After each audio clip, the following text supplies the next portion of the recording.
તો મહીસાગર જિલ્લાના વીરપુર નગરમાં ગટરની સમસ્યાથી લોકો ત્રાહિમામ પોકારી ઉઠ્યા છે।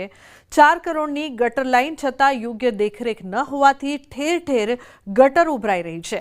શાળાના બાળકો ગંદા પાણીમાંથી પસાર થવા મજબૂર છે। ગામના રસ્તાઓ કાદવ કીચડથી લથપથ થયા છે। નાગરિકોની વારંવાર રજૂઆતો છતાં ગ્રામ પંચાયત તરફથી કોઈ યોગ્ય પગલાં લેવાતા નથી। अधिकारीओ घोर निंद्रामां होय तेवुं लागे छे, त्यारे लोको तात्कालिक सफाई अने दवानो छटकाव थाय तेवी मांग करी रह्या छे। ग्राम पंचायतना अंदर गटरोनुं पाणी दुर्गंध मारे छे।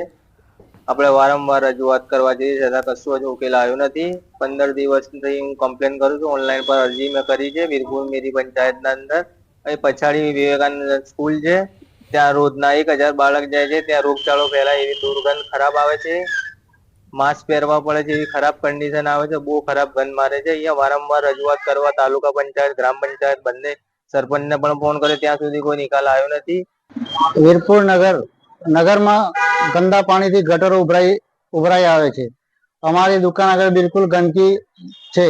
अमारी फरसाणनी दुकान छे, त्यां आगळी घर आंगणे आ बाजु कई खरीदी करवा आववुं होय तो आवी शकातुं नथी। गटरो उभराईने पाणी बधुं अमारी दुकान आगळ रहीने ज जाय छे। साहेब कोई साफ सफाई बराबर व्यवस्थित थती नथी। गटर उभराय छे, बहुत गंदी वास आवे छे अने અહીં સ્કૂલ બી છે। સ્કૂલના છોકરા બી ગંદકીના પાણીમાં થઈને ચાલે છે। અમુક છોકરા પડી બી જાય છે અને આજુબાજુના વધારે ગંદકી ફેલાય તે એવું લાગે છે। એટલે તમે આ ત્યાંથી તાત્કાલિક ધોરણે કામ થાય એવી મારી રજૂઆત છે। અમે પંચાયતમાં બી જાણ કરી છે। વિદ્યાર્થીઓને પણ જવા આવવામાં ઘણી તકલીફ થાય છે, જેના અંદરથી આ જે ગંદા પાણી ઉભરાય છે તેનામાં રોગચાળો ફેલાવાની બી શક્યતા છે।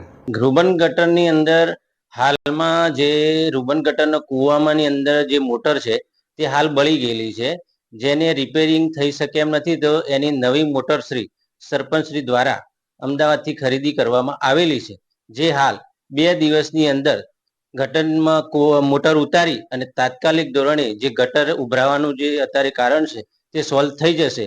અને જે રોગચાળા માટે જે અમે જે પાવડર જે રોગચાળો મચ્છર પેદા ના થાય એના માટે અમે પાવડરની વ્યવસ્થા કરી અને નાખવામાં આવશે।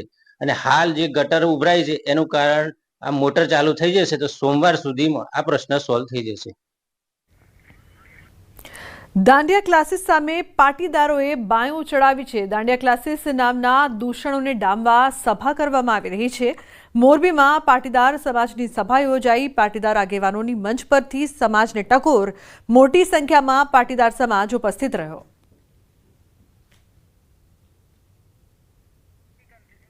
ધારાસભ્ય કાંતિ અમૃતિયાએ આપી ચેતવણી। પોતાનો જ ઝભ્ભો ફાડી નાખવા સુધીની વાત કરી।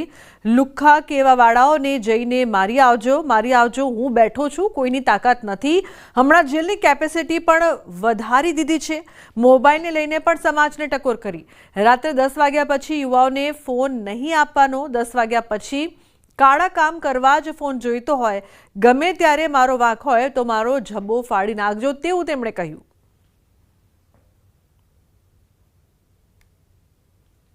એસીની કેપેસિટી હતી, એમાં 320 પૂરી દીધા છે અને હવે હમણાં જેલ મોટી કરી છે 580 જણાની। એટલે તમારે આવા લુખા તૈયારી રાખજો।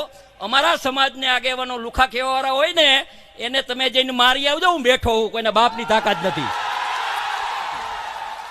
આ વેપારીનું શહેર છે। મારી એક નમ્ર વિનંતી છે કે આપણી દીકરી કે દીકરો ગ્રેજ્યુએટ હોય, ગ્રેજ્યુએટ હોય એટલે 10 વાગ્યા પછી ફોન એને નીચે લઈ લેવાનો। રૂમમાં ફોન નહીં આપવાનો। રૂમમાં ફોન આપે દીકરો દીકરી એમ કે મારા રૂમમાં નંબર ફોન જોઈ છે એટલે સમજી લેવાનું કારા કામ કરવાય। અને કાંઈ પણ હોય તમારા પ્રતિનિધિ તરીકે હું કહું છું કે કાંઈ પણ તકલીફ હોય ને ગમે ત્યારે મારો વાંક હોય ને તો મારો જબો ફાડી નાખજો।